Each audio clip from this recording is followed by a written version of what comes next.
67 प्रश्न वाले 1.2 का 4 नंबर से लेकर 7 नंबर तक इस वीडियो में हल करूंगा। और प्रश्न वाले 1.2 का जो 1 से 4 नंबर तक जो क्वेश्चन है इनका भी मैंने YouTube में अपलोड कर दिया, जो प्ले लिस्ट में मिल जाएगा। उसके अलावा प्रश्न 1.1 का भी मैंने अपलोड कर दिया है, जो प्ले लिस्ट में मिल जाएगा। तो चलिए इसे कॉपी में हल करते हैं।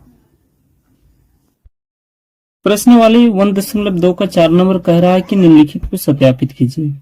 तो चूंकि यहाँ पर हमें सत्यापित करने के लिए करा, सत्यापित का अर्थ होता है कि यहाँ बीच में बराबर है, इधर का मान भी बराबर होगा और इधर का भी मान तो बराबर होगा ही, लेकिन हमें इसे हल करके देखना है कि बराबर है, किस प्रकार जो है बराबर है। तो चलिए मैं हल करके देखता हूँ। यहाँ पर जैसे -2/3 है, चलिए इसे उतार देते हैं। एक बार इसे पहले क्वेश्चन को उतार देते हैं। -2/3 अब प्लस 3/5 और प्लस माइनस है 5/6। इधर है बराबर -2/3 प्लस 3/5 और प्लस यहाँ माइनस है 5/6। चलिए इसे अब कॉपी में हल करते हैं। तो है -2/3 प्लस, क्योंकि 5 और 6 का जो एलसीएम होगा वो हो जाएगा 30। अब साइड में करके भी देख सकते हैं। 5 और 6 का अगर एलसीएम करेंगे तो 5 का पारा में एक बार में खाएगा 6, तो 5 गुना 6 हो जाएगा 30। तो चलिए 30 हो जा रहा है। अब 5 का पारा में 6 बार में खाता है, इसलिए 3 गुना 6 हो जाएगा। और यहाँ देखिए प्लस माइनस माइनस हो जाएगा। 6 का पारा में 5 बार में, इसलिए 5 गुना 5। चलिए इधर का भी सोल्यूशन कर देते हैं। 3 और 5 का एलसीएम देखते हैं। तो 3 और 5 का एलसीएम तो नहीं होगा, चलिए गुना कर देते हैं। 5 दिया 15 हो जाएगा 15। अब हम 3 का पारा में 5 बार में, इसलिए 2 गुना 5 कर देंगे और प्लस 5 का पारा में 3 बार में, इसलिए 3 गुना 5 और प्लस माइनस क्या हो जाएगा -5/6। तो चलिए इसे आगे हल करते हैं। -2/3 हो जाएगा प्लस, अब क्या होगा कि यहां पर देखते हैं 30। तो चलिए और एक बार ब्रैकेट में लिखते हैं।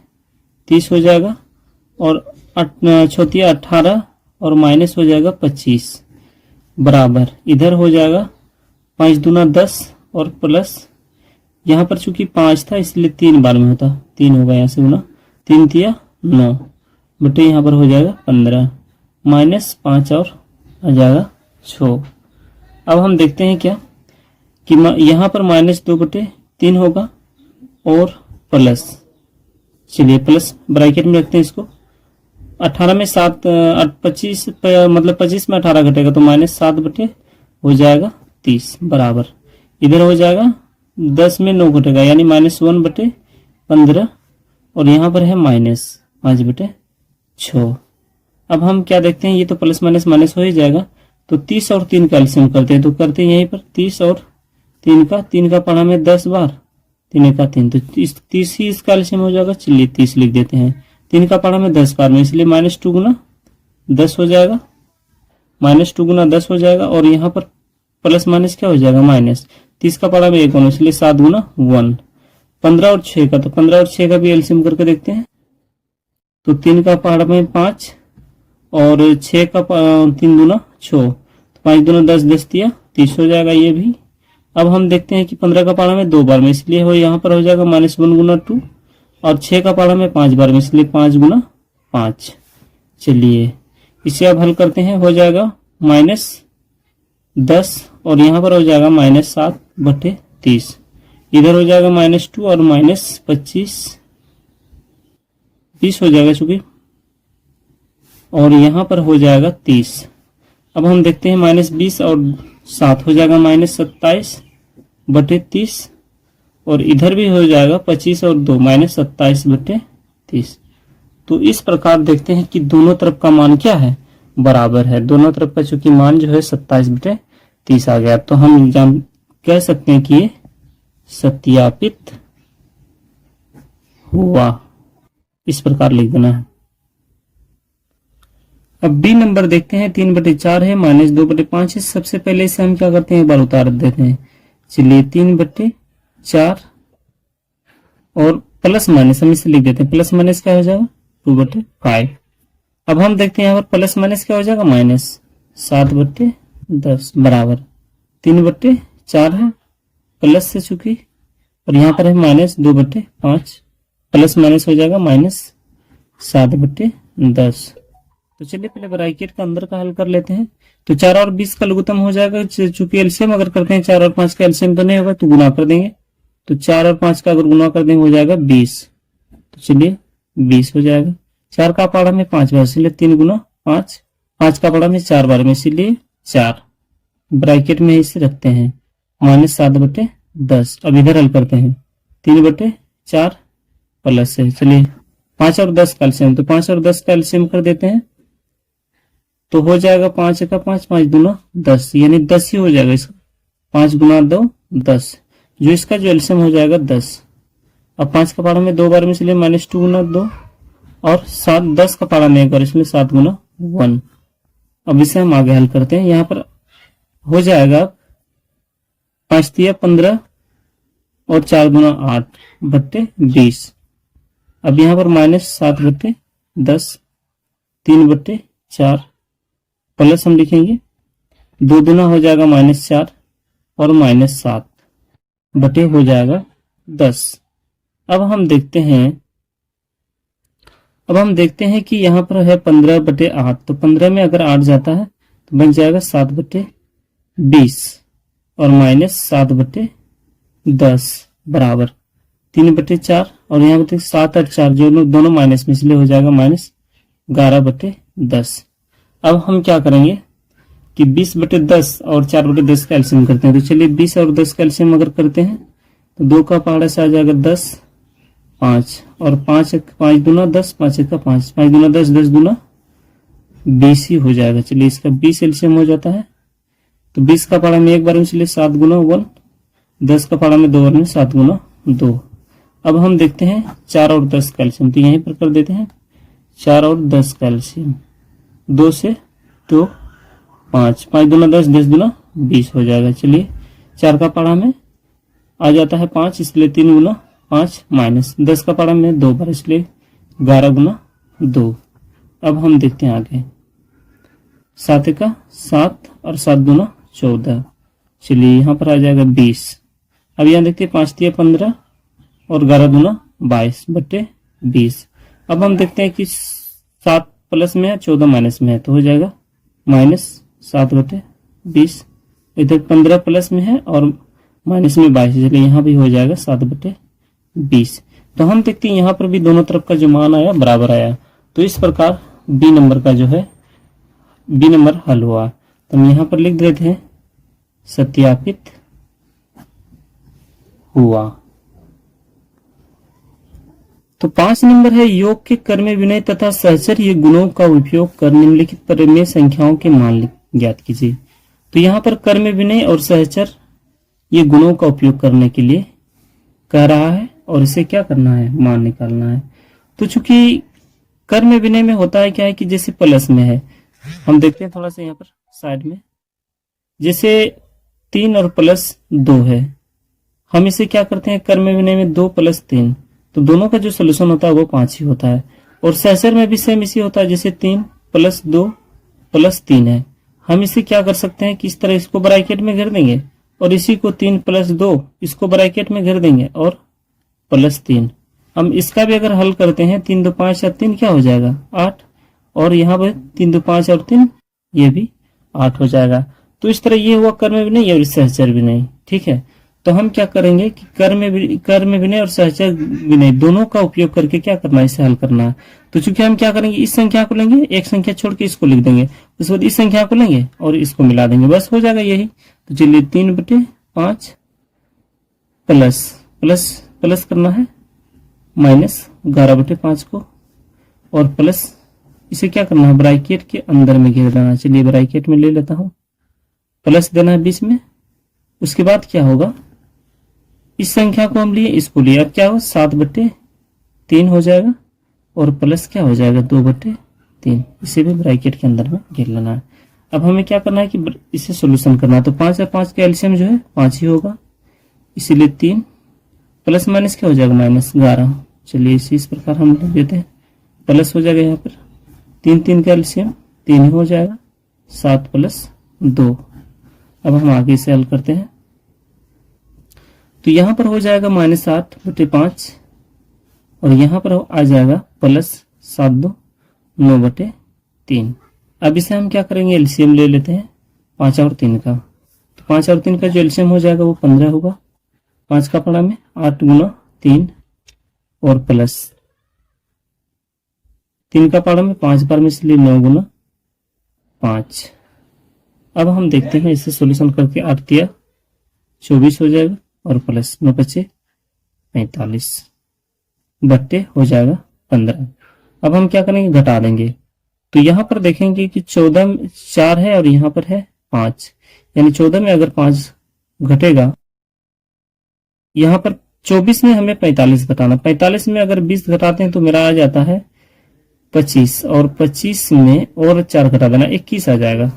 चलिए 5 में 1 बचेगा, 5 में अगर 4 घटेगा तो क्या बचेगा 1 और इधर 2 में 2 घटेगा तो चलिए यहाँ पर आ जाएगा 15। अब कटा देते हैं इसे, 3 बच्चे हो जाएगा 15 और 3 7 21। इसका जो आंसर हो जाएगा वो 7/5। इस प्रकार इसका हल होगा। अब बी नंबर हल करते हैं। बी नंबर में 1/2 है, प्लस -1/6 है, प्लस -2/3 और तो क्या करेंगे, इसको लेंगे फिर इसको लेंगे और इसको कर देंगे। यही कर्म विनय और सहचर गुणय इस प्रकार बनाया जाता है। चलिए तो 1/2 हमें लेना है इसको, तो चूंकि प्लस है प्लस को पहले दे देंगे -2/3, इसे एक ब्रैकेट में कर देंगे, बीच में क्या कर देना है प्लस। अब हम इसे ले लेंगे तो हो जाएगा -1/6 और प्लस 2/6। अब हम देखते हैं 2 और 3 का जो लघुत्तम होगा वो हो जाएगा 6। 2 का पाड़ा में 3 बार इसलिए 3, यहाँ देखते हैं प्लस माइनस हो जाएगा माइनस, 3 का पाड़ा में 2 बार इसलिए 2 × 2 प्लस, अब 6 का एलसीएम जो है 6 होगा, इसलिए 1 × -1 हो जाएगा और प्लस 2 × 1 हो जाएगा। अब हम देखते हैं कि 3 है यहाँ पर और यहाँ पर -4 और बट्टे 6। चलिए इसको अब ब्रैकेट में भी रखते हैं। उसके बाद यहाँ पर है -1 हो जाएगा और यहाँ पर हो जाएगा +2 बट्टे 6। अब हम देखते हैं कि यहाँ पर जो है 3 में 4 घटेगा तो यानी यहाँ पर बचेगा -1/6 और इधर जो बचेगा 2 है प्लस में तो +1/6 जो है ये कट जाएगा, दोनों सेम है। हम इसे एलसीएम से भी देख सकते हैं या -1/6 और +1/6 इसे भी हम कटा सकते हैं। तो चलिए एलसीएम करके इसको कटा देते हैं, 6 हो जाएगा -1 + 1 तो जो है 0/6, जो इसका जो हल होगा 0। इस प्रकार इसका हल होगा। अब हम देखते हैं बी नंबर तो हल हो गया। अब 6 नंबर हल करते हैं। 6 नंबर में कह रहा है कि रिक्त स्थानों को भरिए। तो रिक्त स्थान है कि -5/12 है और इधर देखते हैं -12/5 है। इधर हम देखते हैं जो नहीं है सिर्फ इसे भर देना है। तो यहाँ पर -12/5 है, यहाँ पर भी -12/5 है, ये नहीं है तो इसे क्या करते हैं इस साइड में हम लिख देंगे। चलिए 5/12। अब हम देखते हैं यहाँ पर 7 + -13/8 तो इधर -13/8 है, जो नहीं है उसे लिख देना है। जो दोनों तरफ क्या है बराबर, हम चूंकि बीच में बराबर का चिन्ह दिया गया तो हमें अगर इसे हल करेंगे तो क्या होगा बराबर होगा, इसको भी हल करेंगे तो बराबर ही होगा। तो यहाँ पर -13/8 है और यहाँ जो नहीं है इसे लिख देना है। तो क्या नहीं है -7, तो चलिए -7 लिख देता हूँ। इसके बाद सी नंबर है। सी नंबर देखते हैं 17/-5 है और प्लस -3/7 है और प्लस -7/8 है। यहाँ पर 17/5 है और -7/8 है, लेकिन जो नहीं है क्या नहीं है -3/7 नहीं है। तो चलिए -3/7 यहाँ पर लिख देता हूँ। अब जो है डी नंबर हल करते हैं। डी नंबर इधर है -11/7 और इधर है +11/7। यहाँ पर अगर शून्य दिए तो पर भी इसका आंसर हो सकता था, लेकिन यहाँ पर हमें क्या करना है कि किताब के अनुसार अगर देखें तो हमें इधर -11/7 है तो क्या कर देना, इसको ये प्लस वाला को इधर कर देंगे। चलिए 11/7 और इस जो -11/7 है इधर नहीं है तो इसको हम लिख देंगे -11/7। इस प्रकार इसका हल होगा। अब प्रश्न संख्या 7 है, निम्नलिखित प्रश्नों का उत्तर दीजिए। ए नंबर कह रहा है कि वो कौन सी परिमेय संख्या है जिसका योज्य प्रतिलोम वो स्वयं होगा। हम लोग ने इससे पहले का वीडियो में जो मैंने अपलोड किया उसमें 1 नंबर में ही कहा गया था कि योज्य प्रतिलोम ज्ञात कीजिए। योज्य प्रतिलोम का अर्थ होता है कि जैसे 4 है और 4 का मुझे योज्य प्रतिलोम ज्ञात करना है, तो हमें क्या करना है कि कौन ऐसा संख्या से इसे जोड़ेंगे कि मेरा क्या हो जाएगा, वो मतलब शून्य होना चाहिए। तो चलिए मैं 4 है तो -4 से अगर हम इसे जोड़ते तो हो जाता 4 और +-4 जो है, तो उसका योज्य प्रतिलोम आखिर क्या होता है, इसे 4 है तो 4 का योज्य प्रतिलोम -4 हुआ। 3 है तो 3 का योज्य प्रतिलोम -3 हो जाएगा। तो यहाँ पर वो कौन सी परिमेय संख्या है जिसका योज्य प्रतिलोम वो स्वयंगी होगा। हम देखते हैं अगर 3 तो 3 का अगर योज्य प्रतिलोम हम जानते हैं तो इसका जो है योज्य प्रतिलोम हमें यानी 0 प्राप्त करना है, तो -3 हो जाएगा योज्य प्रतिलोम, तब ना 0 होगा। तो हमें 3 किसी भी संख्या का देख रहे हैं, संख्या से देख रहे हैं तो मुझे योज्य प्रतिलोम वो स्वयं नहीं हो सकता है। जैसे 4 लेंगे तो 4 का भी योज्य प्रतिलोम -4 हो जाएगा। तो वो कौन सी परिमेय संख्या है जिसका योज्य प्रतिलोम वो स्वयं होगा, तो शून्य होगा। अगर हम शून्य को लेंगे, मान लीजिए शून्य है, शून्य का योज्य प्रतिलोम क्या होगा, शून्य ही हो जाएगा। तो चलिए यहाँ पर जो इसका जो आंसर होगा वो शून्य है। बी नंबर हम देखते हैं। बी नंबर कह रहा है किसी ऋणात्मक परिमेय संख्या का ऋणात्मक क्या होगा। किसी ऋणात्मक परिमेय संख्या मान लेते हैं, चलिए यहाँ पर आंसर हो जाएगा, इसका आंसर लिखूंगा। किसी ऋणात्मक परिमेय संख्या, ऋणात्मक परिमेय संख्या 1 भी हो सकता है, 1/2 भी हो सकता है। चलिए मैं 1/2 लेता हूँ, ये ऋणात्मक परिमेय संख्या है। और किसी ऋणात्मक परिमेय संख्या का ऋणात्मक क्या होगा, तो इसका ऋणात्मक क्या होगा, तो चलिए ये ऋणात्मक है और ये जो पहले परिमेय संख्या जो है ऋणात्मक में, तो माइनस क्या हो जाएगा, +1/2। तो क्या हो जाएगा कि किसी भी ऋणात्मक परिमेय संख्या का ऋणात्मक क्या होता है, धनात्मक होता है। तो चलिए हम लिख देते हैं धनात्मक, जो इसका आंसर हो जाएगा। अब हम देखते हैं, चूंकि सी नंबर नहीं है इसीलिए हम डी नंबर देखते हैं। डी नंबर है, क्या 2 परिमेय संख्याओं का अंतर एक परिमेय संख्या है। क्या 2 परिमेय संख्याओं का अंतर एक परिमेय संख्या होगा। घटाओ इसका अर्थ कह रहा है कि कोई भी 2 परिमेय संख्या हम मान लेते हैं। चलिए परिमेय संख्या को हम इस प्रकार लिख देते हैं 1/4 और माइनस क्या करते हैं, अंतर कह रहा 1/2। तो चलिए हम इसको क्या करते हैं कि हल करके देखते हैं। 4 और 2 को एलसीएम हो जाएगा 4, तो 4 का पढ़ा में एक बार मिस ली 1 और 2 का पढ़ा में 2 बार मिस लेता हूँ, यहाँ जो हो जाएगा -1/4। अब देखते हैं ये क्या है, परिमेय संख्या। तो क्या 2 परिमेय संख्याओं का अंतर एक परिमेय संख्या है। हाँ, इसका जो आंसर होगा हाँ होगा, क्यों नहीं, इसका अंतर एक परिमेय संख्या होगा। अब ई नंबर हल करते हैं। ई नंबर कह रहा है क्या योग पर परिमेय संख्या सहचर है। क्या योग पर परिमेय संख्या सहचर है। तो चलिए इनके लिए मैं थोड़ा सा सहचर तो अभी हम लोग जाने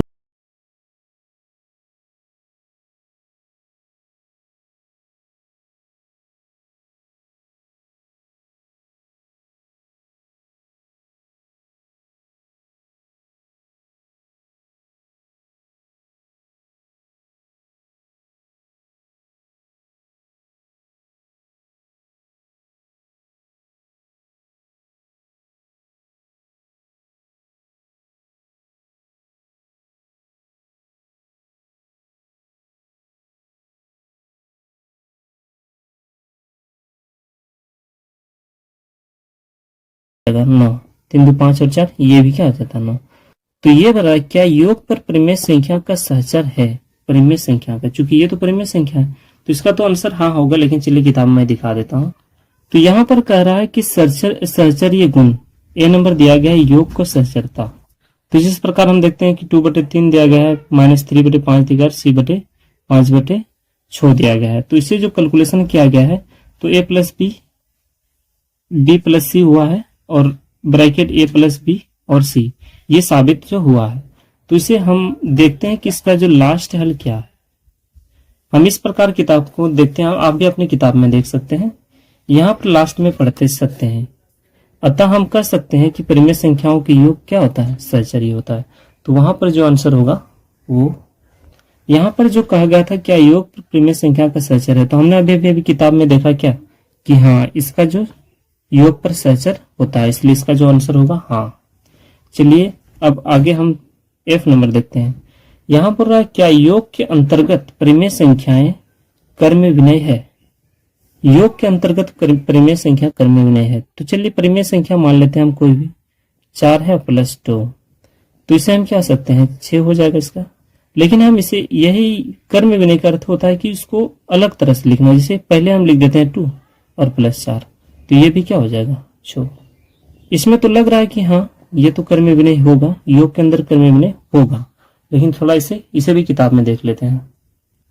तो यहां पर हम देख सकते हैं किताब में दिया गया है 2 नंबर कर्म विनय के गुण, योग के अंतर्गत कर्म विनय। आइए हम परिमेय संख्या के कुछ युग्मों को इस प्रकार जोड़ते हैं। तो परिमेय संख्या को इस प्रकार जोड़ा गया है, ठीक है। इस प्रकार जोड़ने पर इसे हम उतना स्पष्ट में नहीं जाना चाहता हूं, क्योंकि ये आप देख सकते हैं अपनी किताब में। लास्ट में हम देखते हैं कि उपयुक्त उदाहरण से स्पष्ट है कि 2 परिमेय संख्याओं के किसी भी कर्म में जोड़ा जा सकता है। हम कह सकते हैं कि परिमेय संख्याओं का योग कर्म विनय है, क्योंकि हमको यही देखना था। तो चूंकि कर्म विनय क्या है, तो योग के अंदर क्या होगा कर्म विनय होगा, इसलिए यहां पर हम क्या कर दें, हाँ लिख देंगे इसका आंसर। एस नंबर कह रहा है क्या व्याकलन के अंतर्गत परिमेय संख्या सहचर है। व्याकलन का जो अर्थ होता है वो होता है माइनस। व्याकलन के अंदर अंतर में क्या सहचर है, तो जिस प्रकार हम देख सकते हैं 3 है और आ जाता है -4। सहचर तो 3 ठो ले लेते हैं और हम लिख लेंगे 3 और 4, जो आ जाएगा इसका क्या हो जाएगा -1 होगा। इसी प्रकार अगर पहले माइनस लिख देते हैं 4 और ये क्या है +3, तो इसका भी क्या हो जाएगा -1। तो यहां तो लग रहा है कि हाँ होना चाहिए, लेकिन किताब में क्या कह रहा है उसे देखते हैं। तो देखते हैं कि बी नंबर कह रहा है कि व्याकरण की सहचरता। आइए हम जानते हैं कि परिमेय संख्या के लिए व्याकरण की सहचरता। तो 3 परिमेय संख्या लिया गया है, इसे हल जब किया गया है आप भी किताब में देख सकते हैं। तो यहाँ पर देखते हैं कि व्याकरण के अंदर सहचरता नहीं है, क्योंकि ये बराबर नहीं दिया गया। तो अतः यहाँ पर लिख दिया अतः परिमेय संख्या के लिए व्याकरण सहचर नहीं होगा, क्योंकि इसका आंसर जो है नहीं होगा। चूंकि मैं जो यहाँ पर लिखा हूं थोड़ा मिस्टेक है, यहाँ का जो व्याकरण सहचर जो इसका आंसर होगा वो नहीं होगा, ठीक है। अब हम देखते हैं आई नंबर। आई नंबर कह रहा है कि वो कौन सी परिमेय संख्या है जो अपने ऋणात्मक के समान है। वो कौन सी परिमेय संख्या है जो अपने ऋणात्मक के समान है। अब सोच सकते हैं कि वो कौन सी परिमेय संख्या है जो अपने ऋणात्मक के समान होगा। तो अपने ऋणात्मक में के समान क्या हो सकता है, जिसे मान लेते हैं -1/2। ये क्या ये तो एक परिमेय संख्या है, प्लस में मान लेते हो 1/2। तो जो अपने ऋणात्मक के समान में, क्या ये 1/2 को अगर ये ऋणात्मक के समान है, नहीं है, तो क्या हो सकता है यहाँ पर जो इसका जो आंसर होगा वो शून्य होगा।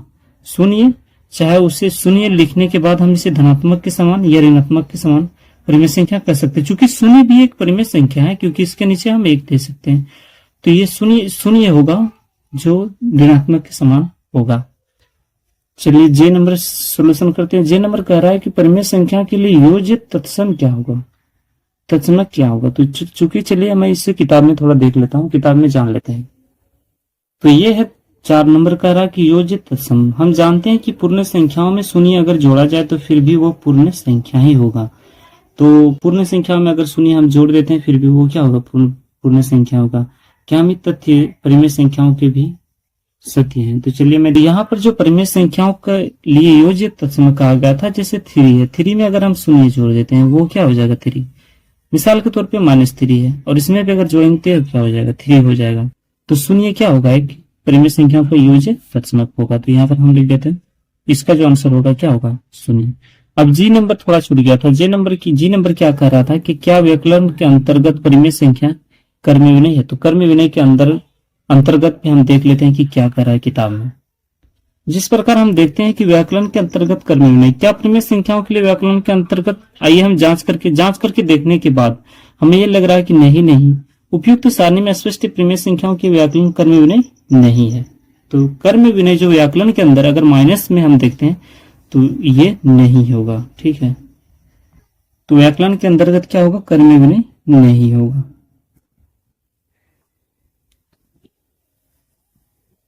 तो थैंक्स आप लोग को ये वीडियो देखने के लिए, और इसी प्रकार का वीडियो देखने के लिए प्लीज चैनल को सब्सक्राइब कर दें।